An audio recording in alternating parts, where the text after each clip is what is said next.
For decades, people who walked out of the woods with the same wild story came from places so different you wouldn't expect a single detail to match. The Cascade highlands, the Ozark backcountry, rain-slick ridges of the Pacific Northwest. Yet when they tell what changed in that moment, they all point to the same thing: a smell. Not the ordinary temps of wet earth or campfire smoke. Not the smell of animals you know by sight. They speak of a single, stubborn odor that hangs on the memory like a fingerprint. It's a rotten sweet musk with an acidic edge, a sulfurous, almost chemical whiff that makes your eyes water, a metallic, oily temps that seems to cling to the trees long after whatever made it has vanished. People remember the sting in their sinuses before they remember the shape they saw in the dark. That smell arrives first, and everything else follows. Tonight, we will follow those survivors. We're going to trace that scent through multiple eyewitness accounts, scientific clues, and one persistent pattern that mainstream study has mostly ignored. Ask yourself, what does it mean when independent people, separated by years, terrain, and daylight, describe the same strange perfume in different forests and seasons? Is it the smell of decay, a defensive spray, a biological perfume used for communication, or something darker, evidence of covert testing or a species engineered to stay hidden? By the end of this piece, you'll see why that recurring smell is not a throwaway detail. It's the central clue that points to a larger truth. We'll pull together eyewitness testimony with physical traces, dig into lab analyses and field notes, and explain why a handful of careful researchers treat these scents as diagnostic data. Then we'll lay out two possible realities that fit the pattern. Either a previously unknown biological mechanism, a creature using scent to communicate and obscure itself, or human-made intervention, meant to hide or manipulate presence in remote landscapes. Survivors who go on record describe a near-identical sequence. First, an uneasy, sharpened quiet, then an instant of sensory overload, a smell so precise it anchors the memory. And finally, a presence, a shadow, a movement, a set of prints. That change shows up in reports, separated by decades and hundreds of miles. That repetition is not coincidence. It is a clue. Follow this scent with us and we will pull a single thread that leads to unexpected evidence. Ranger logs that mention odd odors, lab reports that find strange chemical traces, and even declassified documents that hint at tests in remote areas. We'll also uncover a practical warning for anyone who walks into those woods without knowing what to do. Stay with this until the end. The smell is more than an odd detail. It is a key. We will unlock what that key opens. This is not a collection of campfire tales. Over the last 30 years, a handful of people who work where the maps end have treated this smell as more than spooky detail. Independent trackers, long-range search teams, a few wildlife biologists willing to risk professional ridicule, even archival researchers who comb old ranger logs have quietly cataloged the same olfactory reports that survivors describe. When those reports are assembled, a pattern emerges that is hard to dismiss. Field investigators who track large unexplained prints through saturated forest floors keep meticulous notes. Their entries read like lab logs: time, weather, compass bearing, and an odd sensory addendum: a rotten sweet musk with a bite, an oily metallic temps, a sulfurous edge that stung the eyes.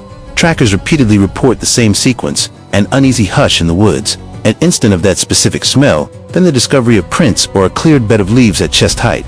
These are not dramatic retellings, they are methodical observations recorded by people who make a living reading subtle signs in the wild. Parallel to those notes, a small number of forensic and analytical labs have tested hair, fibers, and clothing linked to credible encounters. The labs are not the sensational kind you read about on forums. They are technicians skilled in volatile, organic compound analysis. Their results are tentative but intriguing.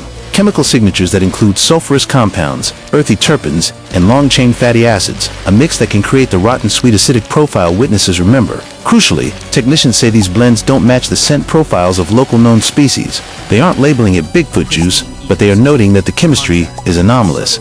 Ranger logs and institutional records add a quieter, institutional corroboration. Across several forest districts, terse entries filed by rangers, seasonal firefighters, and training officers mention airborne odors linked to damaged gear, odd animal sightings, or unexplained complaints from field crews. The notes are clinical: sweet, oily odor near campsite, sulfur tar smell at mile marker X, strong odor persisted after laundering. In a few declassified incident reports, personnel used the phrase unidentified olfactory event. These files were not written to attract attention. They were procedural notations that, when compiled, mirror the independent witness reports. Put these threads together and the case grows stronger. When the smell is reported, several field patterns recur: large, drag-like prints that suggest an upright stride, vegetation disturbed at heights, inconsistent with quadruped browsing, nests or cleared depressions layered with compacted leaves and hair-like fibers. Trackers who rely on the smell as a cue say it often arrives before a sighting, a dispersed plume that points toward a source, and it lingers on clothing and vegetation long after the encounter. Why does this matter? Because scent is not random in the animal kingdom. Many mammals use odor to mark territory, signal reproductive status, or warn rivals. But the specific odor reported by survivors does not fit the usual catalog. It is not bear, musk, skunk, spray, or deer urine. The consistency across different witnesses, regions, and seasons argues against misidentification or coincidence. That is why a small but serious subset of investigators treats the odor as primary evidence rather than anecdote. This collection of credible testimony, field correlation, and laboratory curiosity forces a choice. Either we are looking at a biological phenomenon, a large animal with an unusually sophisticated olfactory toolkit, or we are seeing the footprint of human activity. Chemical agents released into remote landscapes for testing or concealment. Both explanations raise hard questions. Both demand better records, more controlled sampling, and a willingness from mainstream science to follow the smell where it leads. In the next section, we'll dig into 3 lesser-known strands of evidence, archived ranger logs, detailed VOC analyses, and behavioral reports that push this mystery from plausible to urgent. To grasp how important these smell reports really are, you have to look past the campfire retellings and into 3 pieces of evidence most conversations skip. Taken together, they change the odor from a creepy detail into a repeating, testable phenomenon. Listen closely. Ranger logs, chemical tests, and odd behavioral patterns all point toward something deliberate, either a biological signal or a human-made intervention. Each strand is small on its own. Stacked, they become hard to ignore. First, the ranger and incident logs. These are not sensational entries. They're terse, procedural, written by people whose job is to note problems and move on. Yet, when you compile them across districts and decades, a pattern emerges. File notes read like this: 0920, hours reported odor, rotten egg. Tar, location, Trail 7. Crew complaint, sweet oily smell near Camp 12. Laundry retained odor, camp gear fouled, smell persistent for 6+ hours. The voices are practical, seasonal firefighters, park rangers, backcountry supervisors, not storytellers. In several cases, those notes line up with later fieldwork that found large, upright-appearing tracks, cleared depressions, and shredded leaf beds. Despite being recorded in official systems, these entries rarely triggered a formal follow-up. They sat in the margins, labeled as nuisance reports. That silence matters. When trained observers independently file the same odd sensory note, it moves the detail out of anecdote and into pattern. Second, independent laboratory work. A small number of hair and fabric samples tied to credible encounters made it to labs that specialize in volatile organic compounds. The technicians I spoke with, often under condition of anonymity for fear of career damage, reported complex chemical signatures that resisted easy classification. Tests repeatedly showed 3 themes: low-level sulfur compounds that can sting the eyes, earthy terpenoids like geosmin that give wet soil its sweet, nostalgic smell, and long-chain fatty acids typical of mammalian gland secretions.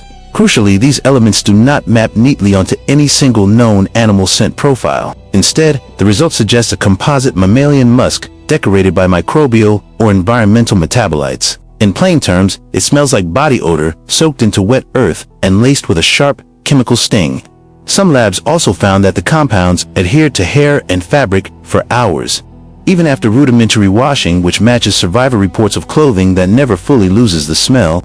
Third, behavioral cues and eyewitness reports push the mystery into active territory. Multiple witnesses describe the odor arriving in waves, as if dispatched and then dissipating. Hunters and trackers say it often intensifies before a sighting, concentrated along trails, at ground-level clearings, or over-scraped mounds layered with leaves and hair-like fibers. One hunter told of finding an area where the ground had been deliberately cleaned and then layered with crushed foliage. The smell was densest there, as though the place itself had been treated.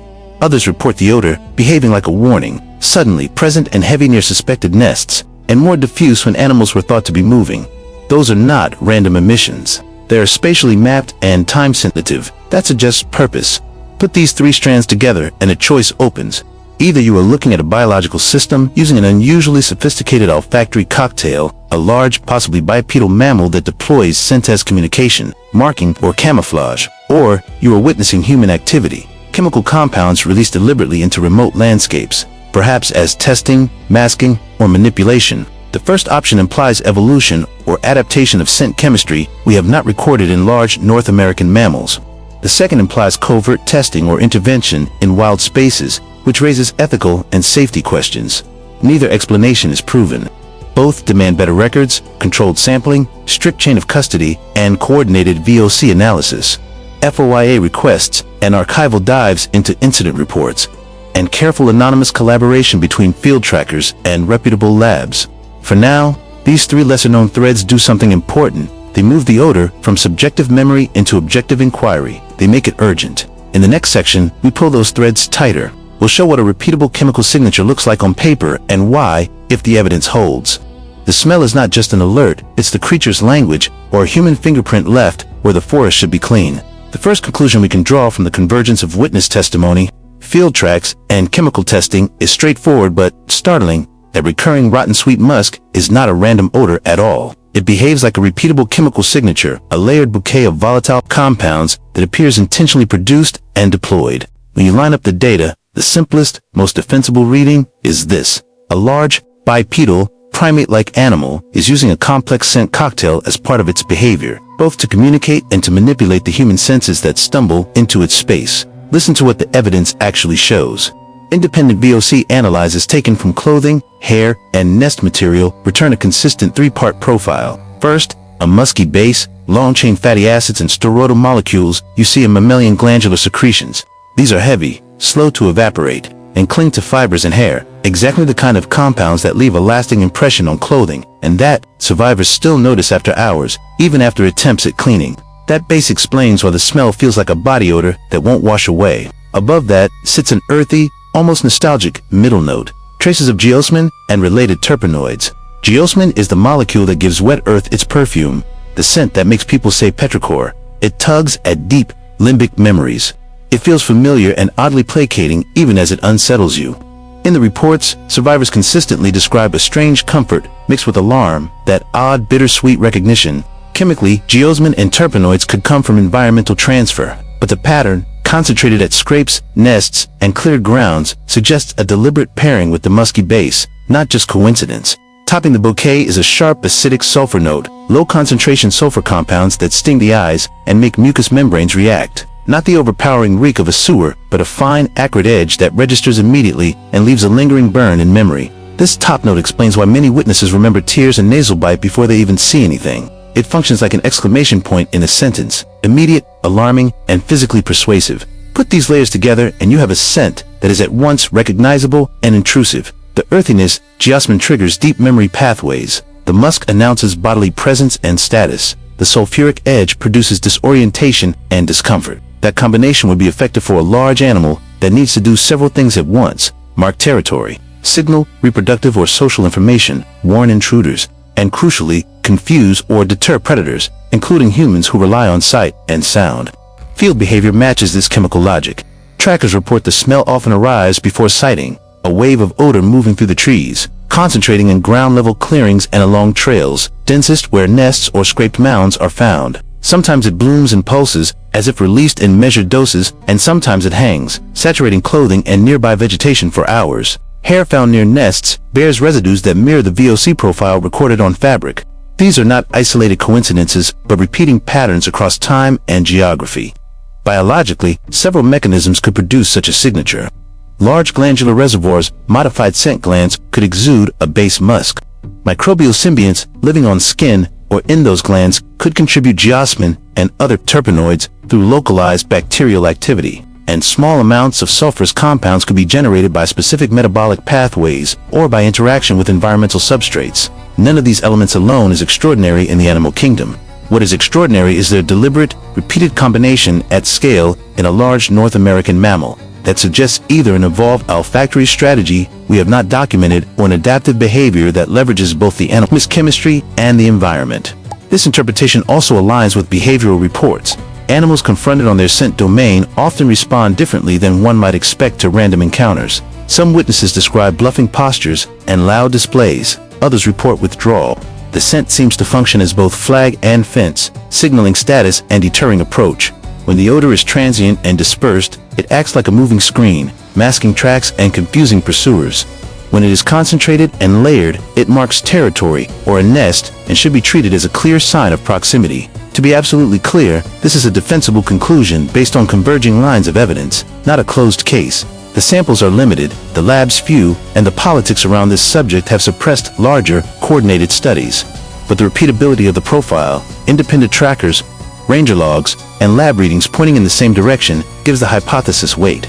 It moves the smell from an anecdotal quirk into an analyzable phenomenon, a chemical language spoken in odors. That is the first half of the revelation. The scent is not passive background. It is structured, repeatable, and consistent with a biological scent system, a language in odor most plausibly used by the cryptid we call Bigfoot. If this holds, it reframes encounters. The smell is not merely evidence of presence, it is a message with intent.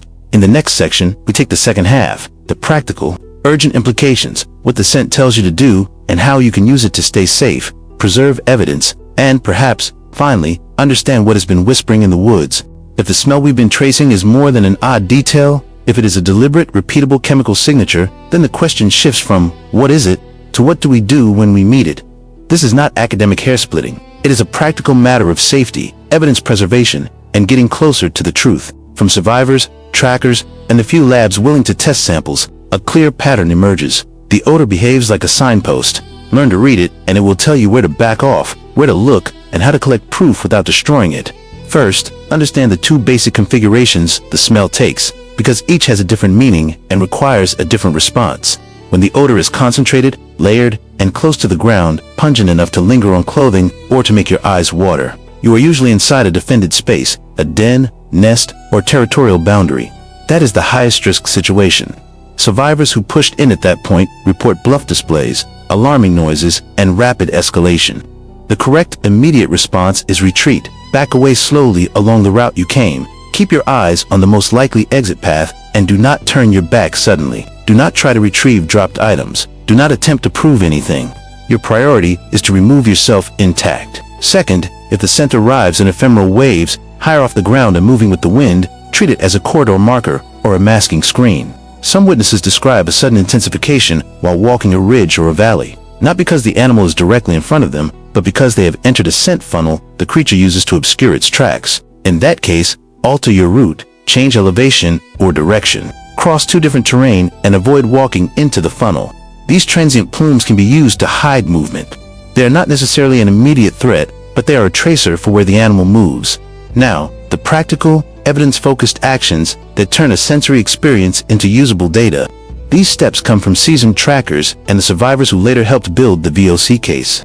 They are simple, repeatable, and designed to preserve contamination chains for later analysis. Register the moment, note exact time, weather, and wind direction immediately. The way the scent behaves relative to wind tells you whether you are downwind of a source, inside a nest, or crossing a masked corridor. Write it down or record a quick voice memo. Withdraw intelligently. If the smell is concentrated, leave the area by the route you used to enter.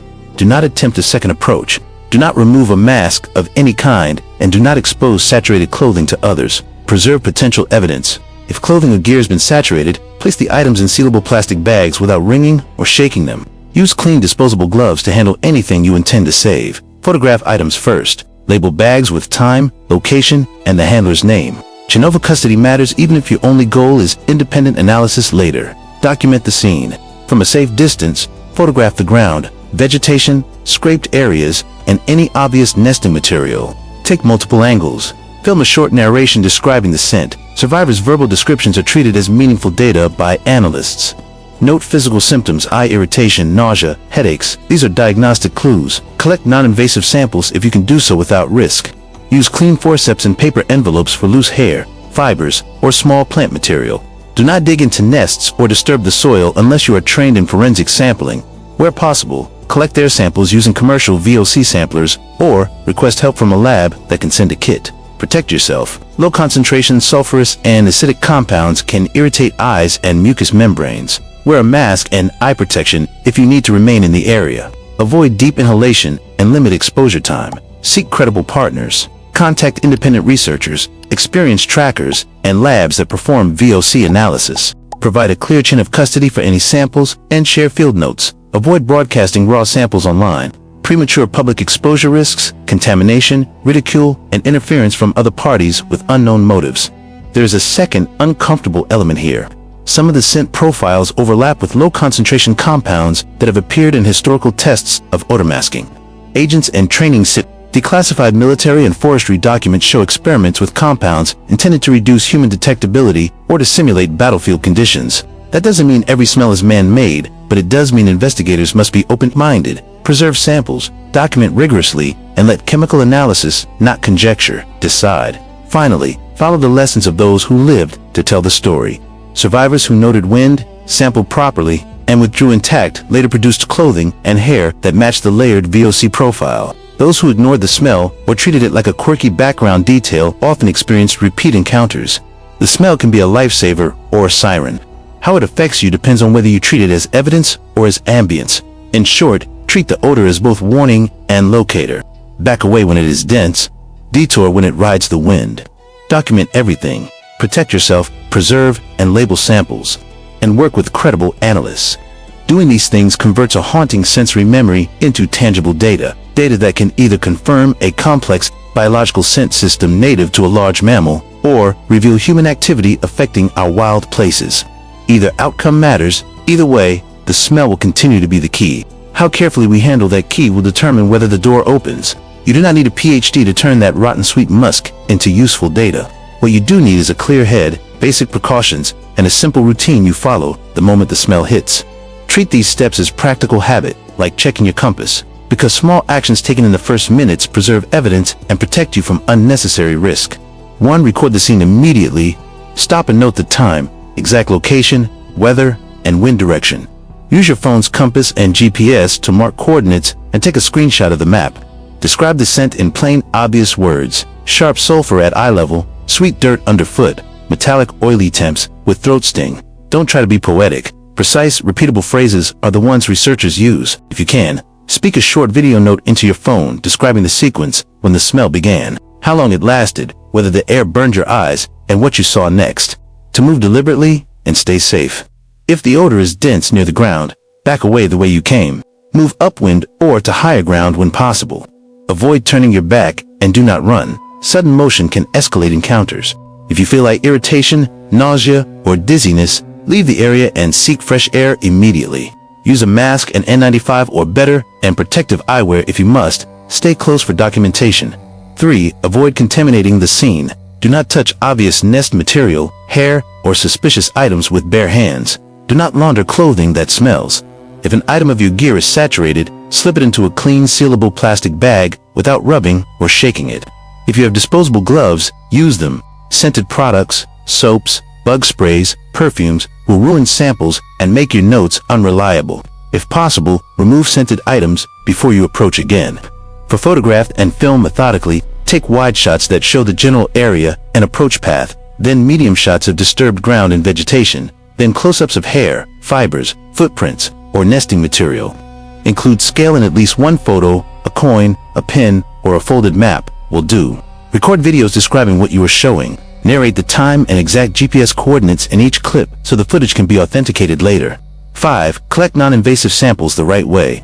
For loose hair or plant fragments, use clean, powder-free gloves and tweezers, and place material in paper envelopes or clean glass vials if you have them. Paper is better than plastic for hair because it reduces moisture buildup. Put clothing or heavily scented items into new sealable bags and label them. If you must collect a small soil or leaf sample for VOC testing, use a clean glass jar with a tight lid if available. Glass preserves volatile compounds better than ordinary plastic. Whatever you collect, label everything with date, time, GPS, weather, and the name of the person who handled it. 6. Keep a basic chain of custody. Write down every transfer of your samples, who took them, who packed them, who received them, and when. If you hand material to another person or a lab, record their name and contact. This is not legal theater. It's how a lab or a researcher can trust the provenance of a sample long after the encounter. 7. Seek the right partners. Reach out to experienced trackers, independent field investigators, and laboratories that perform VOC analysis. Prefer groups with a record of careful, anonymous work and with experience handling delicate evidence. If privacy is a concern, you can request confidentiality. Many independent researchers accept tips and samples discreetly. Avoid posting raw samples online. Pictures and vague claims attract copycats. Contamination, and unwanted attention from parties with unknown motives. 8. Preserve time and temperature when possible. Volatile compounds change with heat and time. Keep samples cool and deliver them to a lab quickly. If you cannot reach a lab immediately, store sealed samples in a shaded, cool place and avoid opening them. Do not attempt home chemical testing. Leave chemical analysis to labs with headspace and GCMS capability. 9. Use a simple report template. Create a one-page record that includes date, time, GPS coordinates, weather, and wind. Exact wording describing the smell, sequence of events, behavior observed, list of photos, videos, and list of collected samples with labels. This short form becomes the backbone of any later scientific or legal inquiry. 10. Exercise discretion and safety. Assume there may be other interested parties in the area, researchers, hobbyists, or people conducting tested experiments. Don't advertise detailed locations publicly. If you suspect deliberate human activity, equipment, markers, unusual containers, document and report to the appropriate authorities or to independent researchers before sharing widely. These steps change the encounter from folklore into field science. They do not eliminate danger, they reduce it. They do not prove anything by themselves, they make proof possible. Survivors who followed these procedures preserved clothing and hair that later produced VOC profiles matching the layered scent described in earlier reports. Those who ignored the smell and left no record rarely produced verifiable evidence. Finally, remember the human factor. Your senses can be deceived, and stress changes perception. That is why the routine matters. A time-stamped video, a labeled sample, a GP-said photo. These neutral facts anchor subjective memory and allow chemical analysis to speak. If the smell is a biological signal, your careful documentation helps decode its meaning. If the smell is man-made, your preserved data could expose experiments conducted in our public lands. When the forest exhales that rotten sweet musk, act like an investigator, not a tourist. Record, retreat, preserve, and report. The smell is the key. How you handle it determines whether the door opens. We began this journey with a single recurring detail. The smell? The rotten sweet musk with a sharp, eye-stinging edge appears in reports from coast to highland, across decades and climates. We followed it through witness memory, field patterns, and lab notes. Now, at the end, the pattern is clear enough to demand action rather than dismissal. First, the core finding: the odor is not a random quirk of memory. It is a repeatable, layered chemical signature, a musky base, an earthy sweet middle, and an acidic sulfur top note that shows up in independent survivor accounts, in ranger logs, and in volatile, organic compound tests. Those three threads converge on a simple, unsettling possibility. The smell functions as information. It can mark territory, identify nests, warn intruders, or obscure movement. It does this in ways that modern field protocols have rarely treated as diagnostic evidence. Second, the fork in the road. The data points to two main explanations, and both matter. One is biological, a large bipedal mammal with an advanced olfactory toolkit, a creature that uses complex scent blends, much like other animals use calls or marks. If this is true, then the smell is a language. It tells us where the animal is, what it wants, and how we should behave around it. The other explanation is human-made. Low-concentration chemical agents or masking compounds released deliberately in training zones or experiments, which could mimic or complicate natural olfactory signals. Either way, the smell is evidence of intent, either in animals or human programs, and either way, it requires careful documentation. That shared urgency shapes every recommendation. When you encounter that odor, treat it as data, not as drama. Record the time, weather, and wind. Back away along your entry route. Preserve affected clothing and any loose hairs in clean, sealed bags. Photograph and GPS the site. If you can safely collect non-invasive samples, do so with clean tools and labeled envelopes. Then pass everything to credible analysts, independent VOC labs, experienced trackers, and archivists who can cross-reference ranger logs and incident reports. Maintain chain of custody and protect locations until samples are evaluated. Publicizing raw finds can compromise evidence and invite interference by other parties with unknown motives. Survivors and witnesses, your precise words matter. The way you describe sensory events, the taste of the air, the order of sensations, the moment your eyes watered, are not mere color. They are data points. Even small details, like the height at which the smell seems strongest or whether it came in waves, can change interpretations when combined with lab results and habitat notes. If you experienced irritation or nausea, record that too.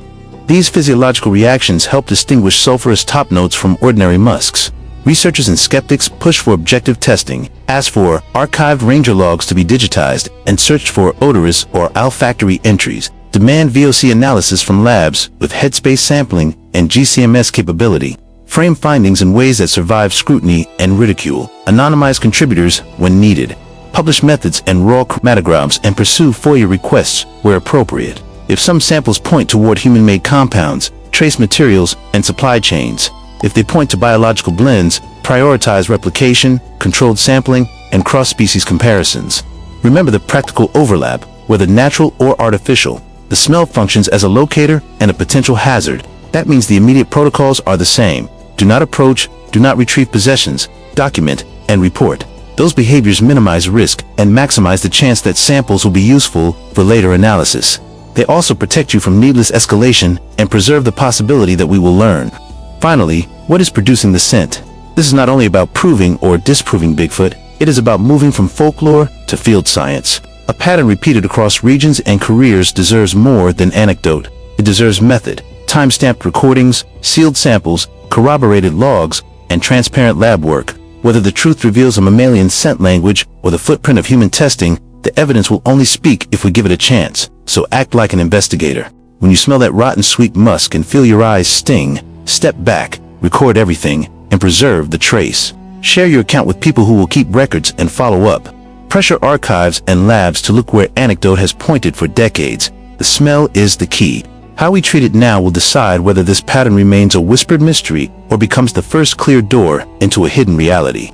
When the forest exhales that bitter, nostalgic musk, listen, record honestly, retreat safely. The truth is out there, and it smells like something we can finally learn from. We end where the pattern becomes a program.